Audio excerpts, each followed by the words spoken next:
E como eu disse, em todo o trabalho tem proveito. O que eles vão fazer? Eles vão trabalhar para fazer aquilo que Deus mandou. Então, irmãos, a construção do tabernáculo, né?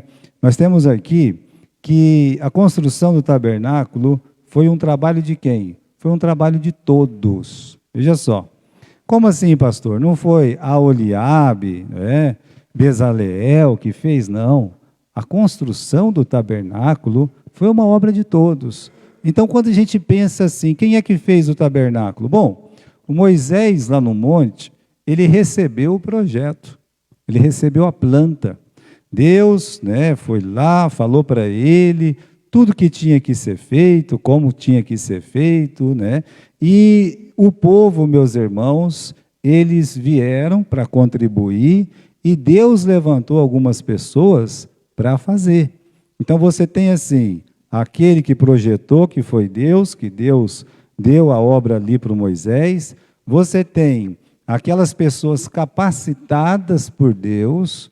Essas pessoas, meus irmãos, elas foram usadas por Deus para fazer tudo o que Deus mandou. Mas olha só, cada pessoa ali, ela cooperou. Então, quando a gente falar assim, oh, mas quem fez esse tabernáculo? Essa obra de quem? Primeiro que é obra de Deus. Já vamos começar por aí. É uma obra divina. Mas vamos no capítulo 25, versículo 40. Vamos voltar lá.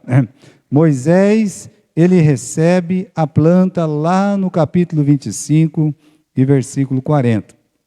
Diz assim: atenta, pois, que faças conforme o seu modelo, que te foi mostrado no monte. O que ele faz? Ele pega aquele projeto, leva para a congregação. Capítulo 31 e versículo 6. Aí você encontra o quê? Você encontra pessoas levantadas por Deus. Capítulo 31, versículo 6. Eis que eu tenho posto com ele Aholiabe, filho de Aizemaque, da tribo de Dan, e tenho dado sabedoria ao coração de todos aqueles que são hábeis, para que façam tudo o que eu tenho ordenado. Então, Deus deu o projeto, Deus capacitou pessoas, não somente aqueles dois principais, mas Deus capacitou muita gente ali, muita gente trabalhou. E aí, né?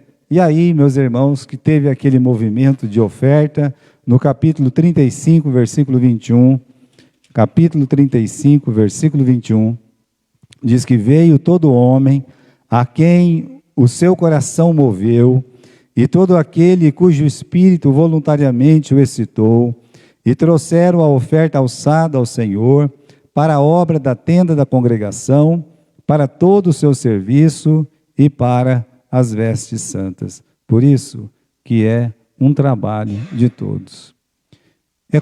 É como a obra missionária. O trabalho de Deus não é trabalho de um pastor, não é, meus irmãos, o trabalho de um indivíduo, ou dois, ou três, dentro de uma igreja. O trabalho missionário é o trabalho de todos. Daquela pessoa que está na liderança, daquelas pessoas que Deus capacitou para ajudar em diversos ministérios dentro da igreja, e por trás de tudo isso tem aquelas pessoas que sustentam o ministério.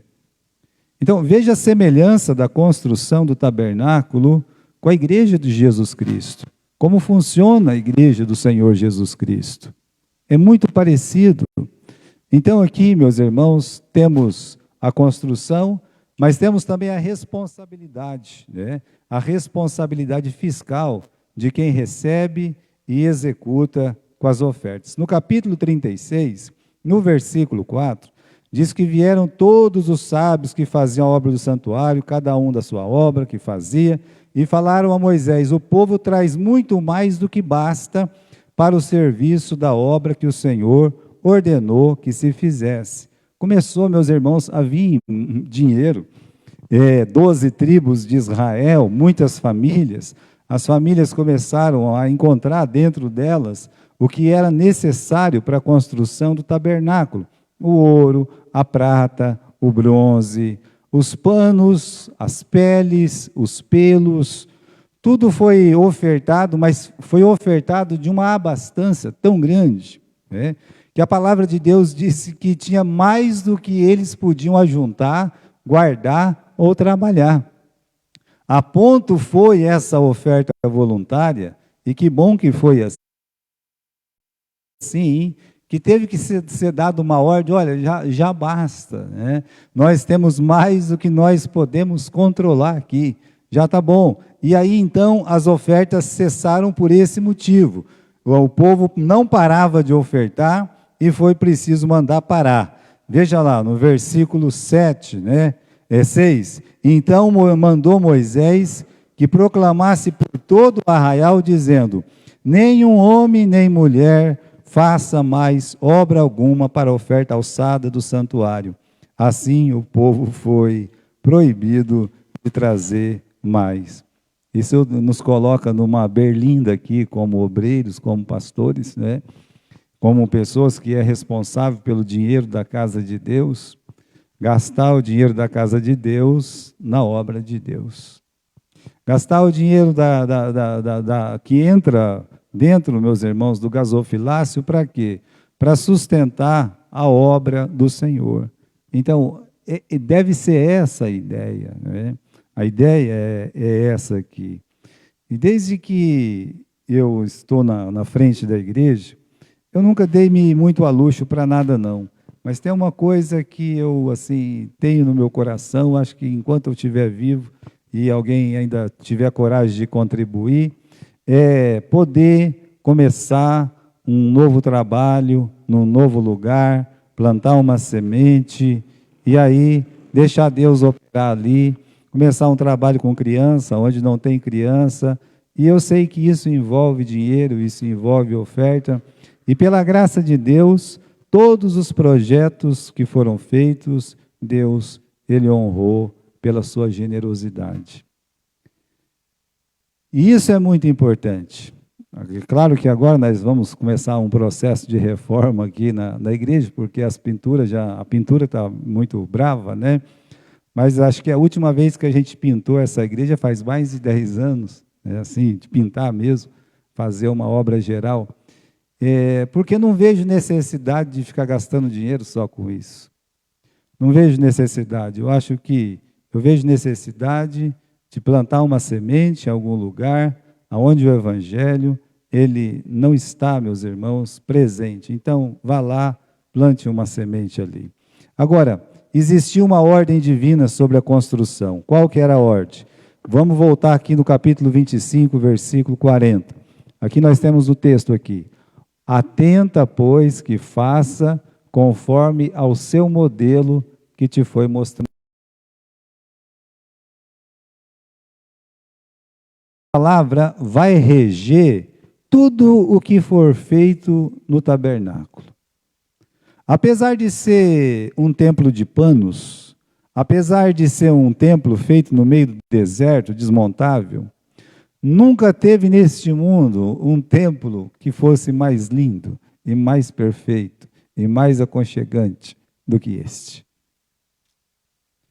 Mas Deus, antes de começar tudo, disse para Moisés, quando ele estava lá no monte ainda: atenta, pois, que faça conforme o seu modelo que te foi mostrado no monte. O que isso significa?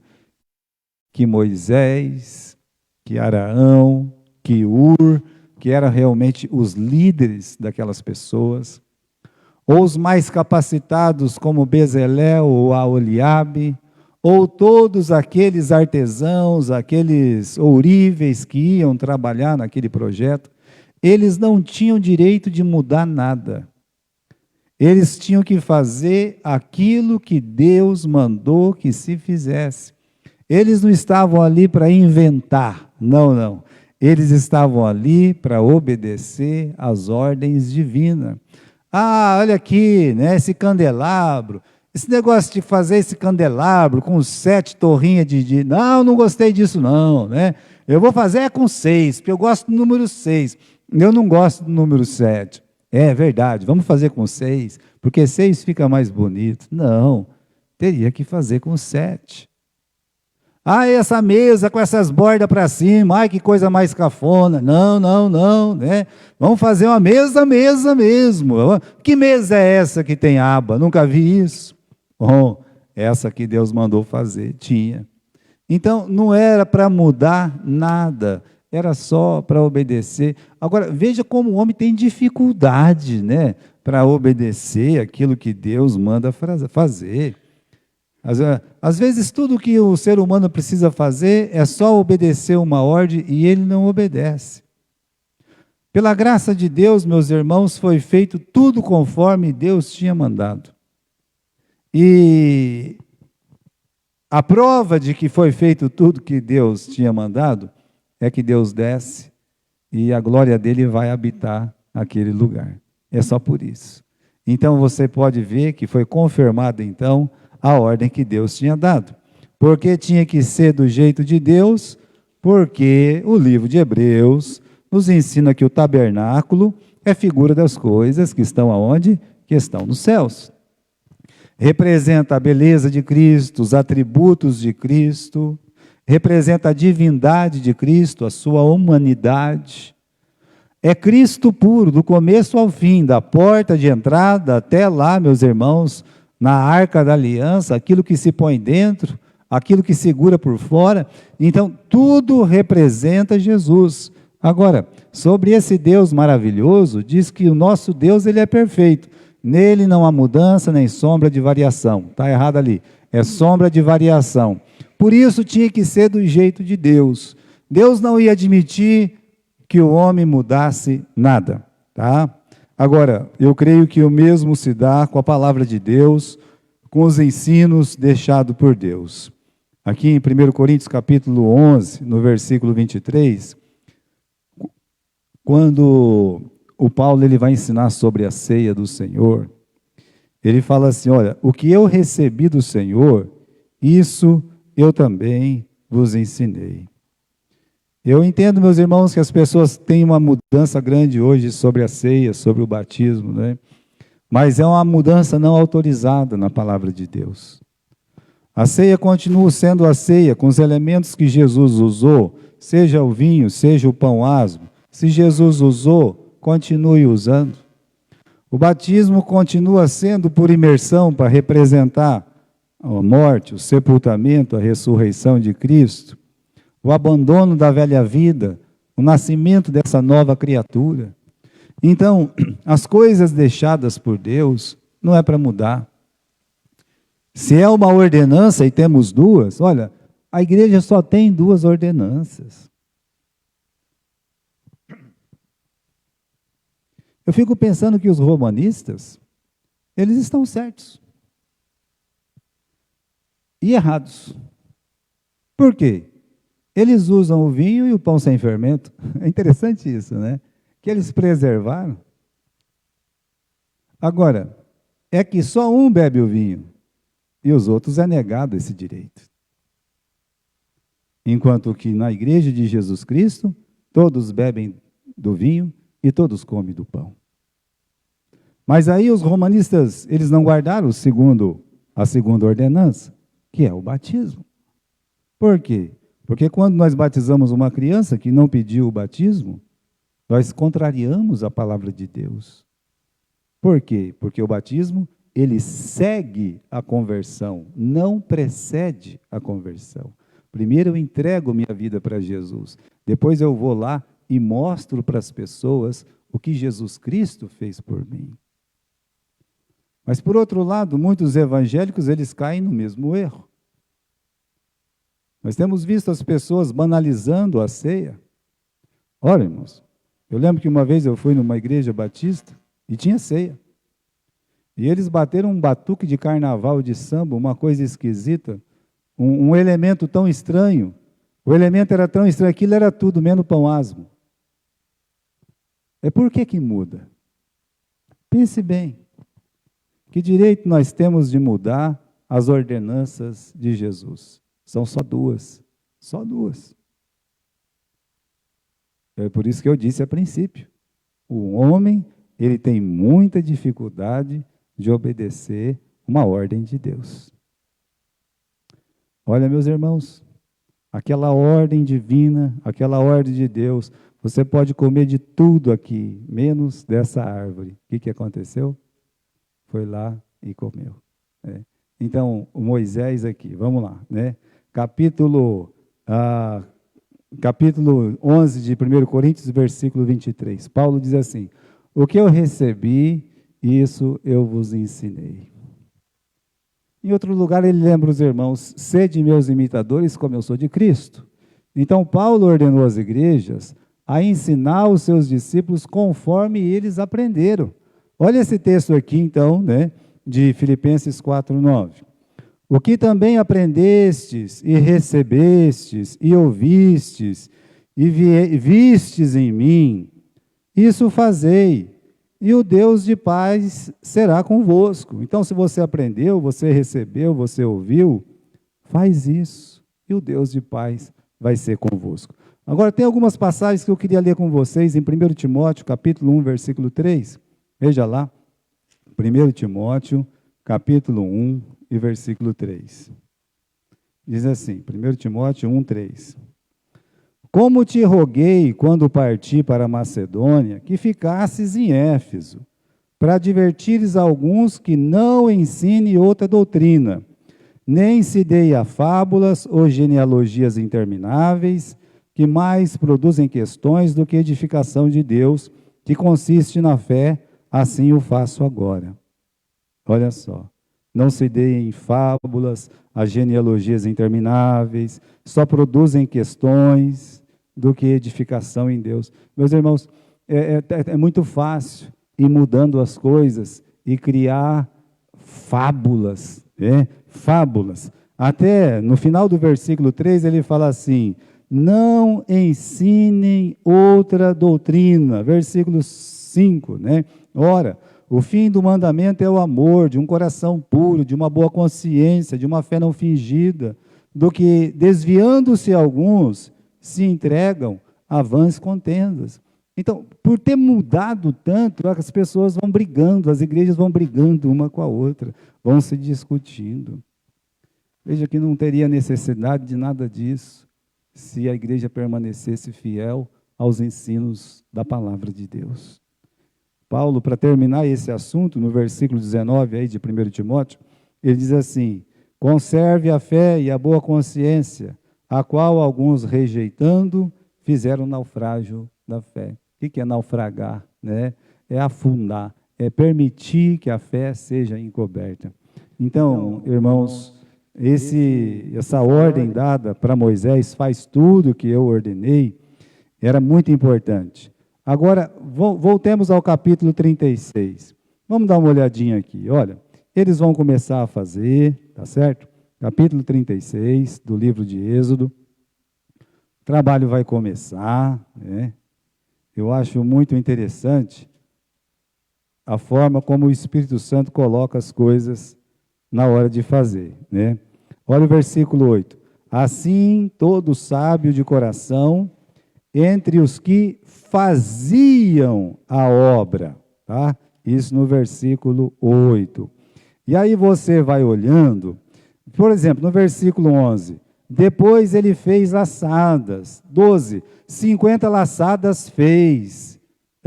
Você vai olhando as escrituras, versículo 19, fez também para a tenda, versículo 20, também fez. O verbo fazer é o que mais aparece no capítulo 36, 37, 38 e 39.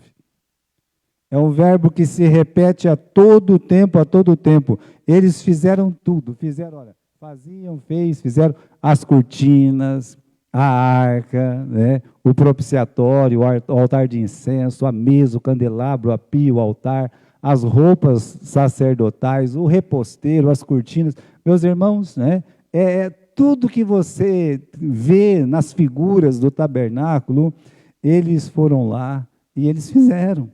Ou seja, foi muito trabalho para eles e eles cumpriram, né, a ordem de Deus. Agora, o mais legal está aqui no capítulo 39, versículo 42, que diz assim: conforme a tudo que o Senhor ordenou a Moisés, assim fizeram os filhos de Israel toda a obra. Isso sim é ter o sentimento de missão cumprida. Não é fazer por fazer, não é fazer para agradar o Moisés ou o Arão, não é fazer para mostrar todo o seu talento, toda a sua sabedoria, todo o seu conhecimento, não. É quando nós fazemos para agradar a Deus, é como quando nós fazemos para Deus. Então, quando você for fazer alguma coisa, esquece você. Esquece o homem para não agradar o fulano ou beltrano, não vale a pena. Não vale a pena você querer agradar o pastor ou aquele irmão, não vale a pena. Porque mais dia ou menos dia você vai acabar se decepcionando com aquela pessoa. Por isso é muito importante esse versículo 42. Ele explica, meus irmãos, olha, você lendo 36, 37, 38, 39, você vê que o pessoal se esforçou, que eles realmente se esmeraram. Fizeram tudo. Fizeram tudo, mas fizeram tudo conforme o Senhor tinha mandado para Moisés. Então, não fizeram para agradar nem a si próprio, nem aos homens, mas para agradar a Deus, né? Então, meus irmãos, tudo que fizer, quer comais, quer bebais, fazei tudo para a glória de Deus.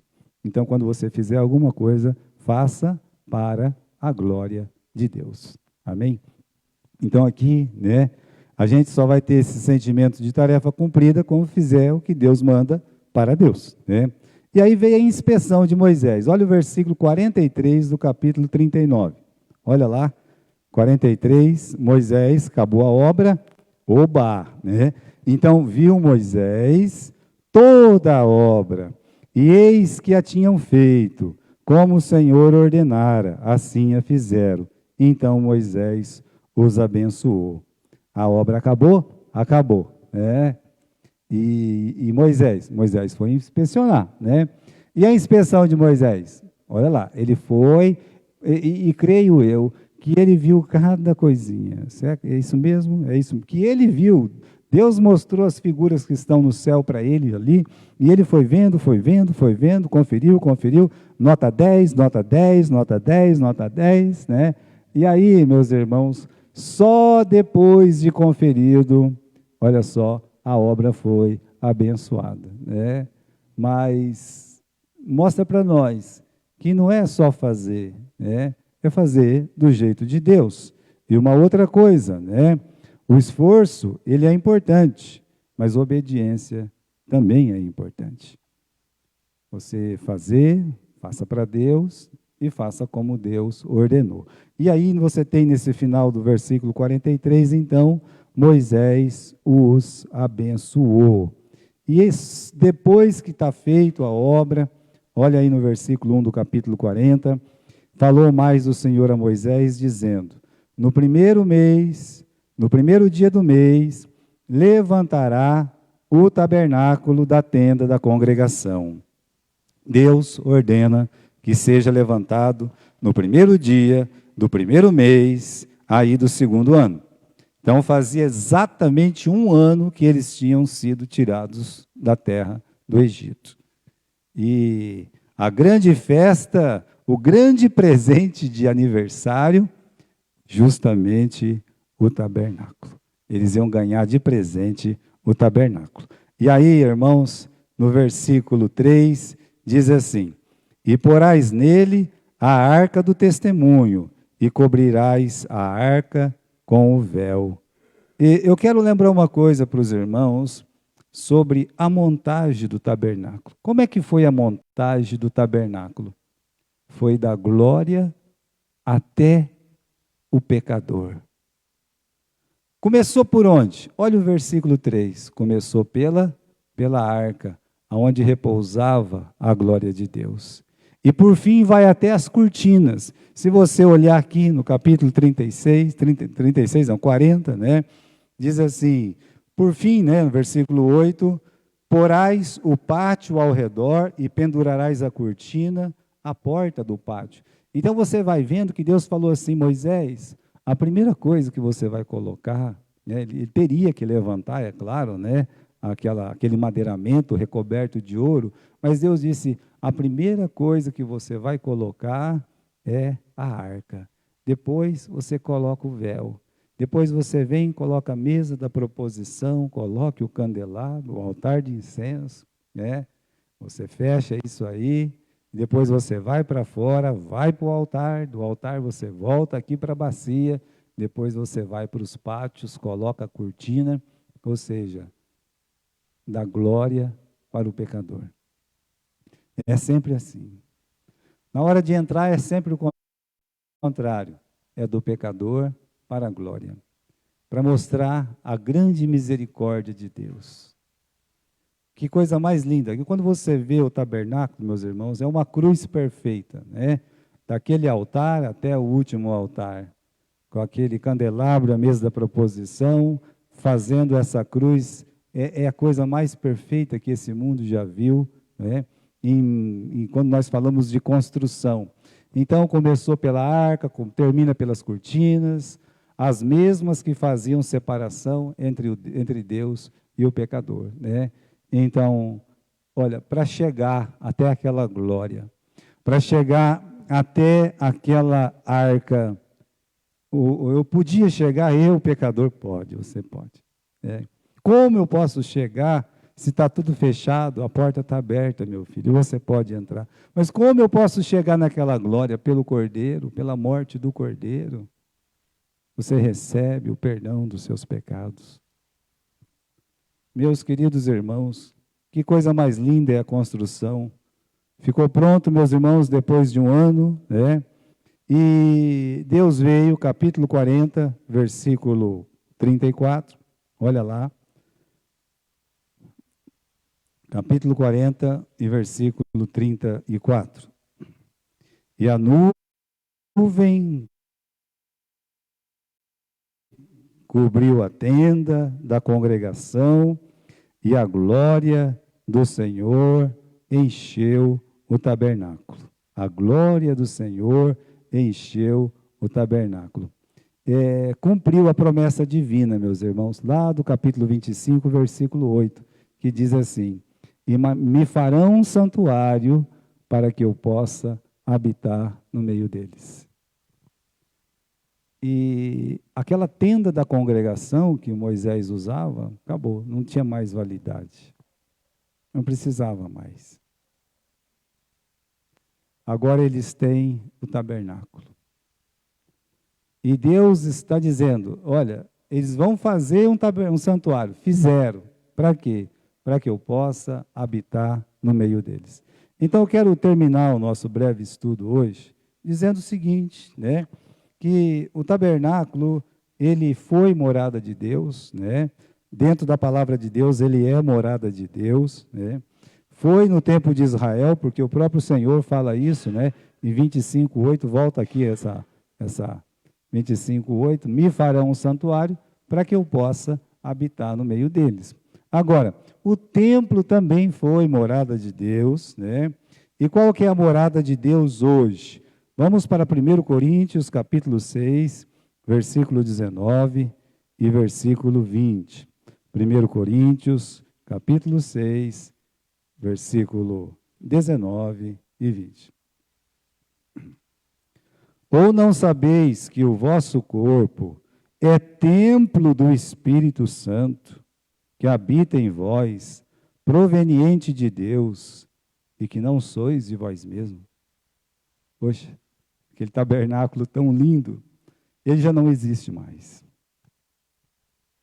Aquele tabernáculo lindo, maravilhoso, ele já não existe mais. Ele, aqui neste mundo, ele não existe. Aquele templo de Salomão, com toda aquela glória, majestade que havia no templo de Salomão, que todos, olha, até a igreja aqui no Brasil tenta copiar, né, o templo de Salomão. Olha, esse não existe mais. Deus habitou naquele tabernáculo tão lindo, né, ali. E hoje Deus, ele se sente feliz em morar dentro de nós. O nosso corpo, ele é o templo do Espírito Santo. E na continuação aqui do capítulo 6, versículo 20, porque fostes comprados por bom preço. Glorificai, pois, a Deus no vosso corpo e no vosso espírito, os quais pertencem a Deus. Então, o meu corpo, o seu corpo, é morada do Espírito Santo. Assim como teve, meus irmãos, aquela presença maravilhosa de Deus ali naquele tabernáculo, você pode contar com essa presença maravilhosa também. Agora, tem um detalhe. O Espírito Santo habita em todos? Não, não. Hoje, aquele menino que está vindo para a igreja, ele postou uma coisa muito interessante, o Marcos, o filho da Dirce, né? O que é nascido da água é água, o que é nascido do Espírito é Espírito. É só quem é nascido do Espírito Santo, só quem já entregou a vida para Jesus. Então, Jesus vem habitar. Eu e o Pai viemos fazer morada nele. Então, essa morada é permanente. Você, meus irmãos, tem esse privilégio de ser o tabernáculo de Deus, o templo de Deus aqui neste mundo. Muito bem.